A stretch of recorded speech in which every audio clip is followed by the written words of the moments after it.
My name is Bob St. Peter. I'm a small-scale farmer from Sedgwick, Maine, and a fair food activist. I serve on the board of Food for Maine's Future and Family Farm Defenders. Well, the Farm Labor Reality Tour started on February 16th in Brewer, Maine, and with a kickoff with a group called Food Medicine. And we felt like that was a really good place to kick off this tour because that's really what this is about. It's bringing together family farmers and farm workers and farm laborers, food workers, together with all folks who work to say that we all deserve to have a decent life, to be able to pay our bills, to be able to raise our kids and send them to school. And when it comes to food, we're providing a basic need, and we should at least be able to make a living as other professionals do, mechanics, dentists, lawyers, other people who provide essential services to our communities, and we're doing that, and we should be able to make a living doing it. We were lucky enough and grateful for the house and the property that we landed on, but we would really like to have more land. It's just so unaffordable. So that's one struggle. The other one is farming is a hard way to bring in income, so just always that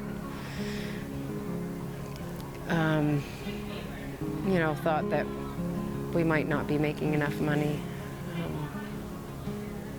But even with that, I wouldn't trade it for anything. The biggest challenges I see affecting farmers is that we have so little say in what goes on, and it's been this way for a very long time, and the policymakers in Washington and in our state departments of agriculture have allowed corporations to take over our food system, and we have very little recourse to do anything about that.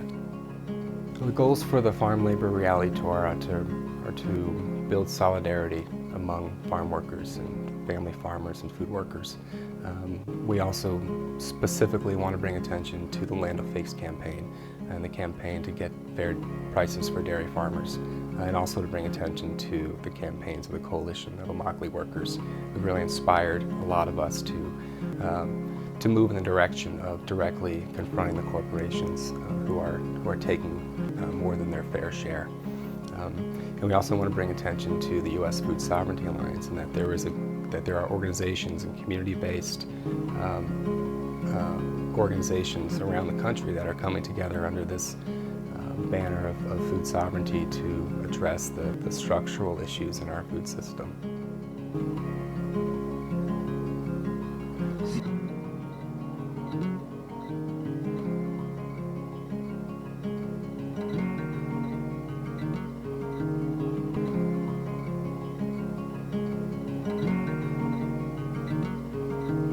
Well, it's probably 4 or 5 years ago now, I heard the story of the CIW and was just so impressed that common people just decided that they had enough and just said, we're coming after you because, this isn't working. We're not being treated fairly. We're not being compensated fairly, and, it cannot continue. It was just so impressed with their intensity and their determination and and all that they accomplished, and to see their success, I knew that we had and could do that in the dairy industry.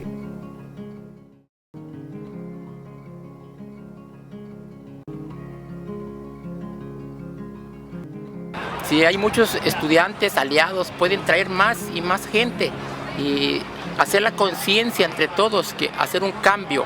Es muy importante hacer este cambio porque ya vamos por un buen camino, hemos dado un paso y queremos seguir adelante, avanzar con nuestra campaña por comida justa, donde ya tenemos 11 corporaciones que estamos trabajando juntos. Eso no vino de la noche a la mañana, sino que vino por la unión de la gente, la presión que hemos puesto. Eso es muy importante para todos, así es de que la invitación es para los estudiantes, aliados, gente de fe y trabajadores de la industria agrícola, que son los más beneficiados en este programa por comida justa.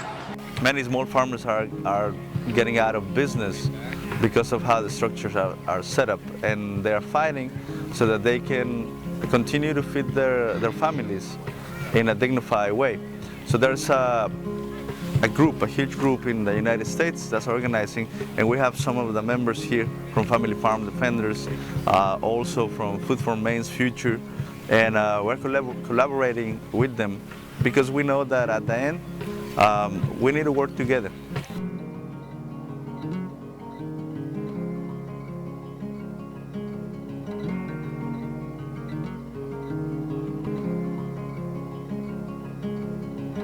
To come here and work with people that think like I do, especially, and that's so important. And I can sleep better knowing that I'm doing something here. I'd like to do more, because this has been an issue that we in the Farm Defenders have tried to work with for years and years. We were impressed with what they do and their success in doing things for the workers, and how they stuck with it, never gave up.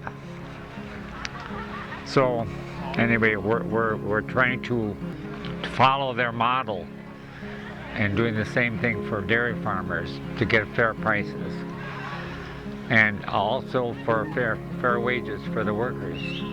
Bob St. Peter with his family came all the way from Maine to march the 200 miles. So we've come here with a couple messages for Publix. Pero estamos aquí con un par de mensajes para Publix. The first message is that we will not allow farmers and farm workers to be pitted against each other. El primer mensaje, no permitiremos que nos pongan a los trabajadores en contra de los pequeños agricultores. We don't want to fight over a very tiny small piece of pie. We want a bigger pie. No queremos pelearnos por un pastelito, queremos el pastel entero. And the other message Y el otro mensaje, is that an insult to one is an insult to all. insultar a uno es insultar a todos. And that as people of the land, we will continue to come and march and fast and do whatever we can do to make sure that we all have an opportunity to live with dignity and justice. Y como gente de la tierra continuaremos marchando, haciendo huelgas de hambre y todo lo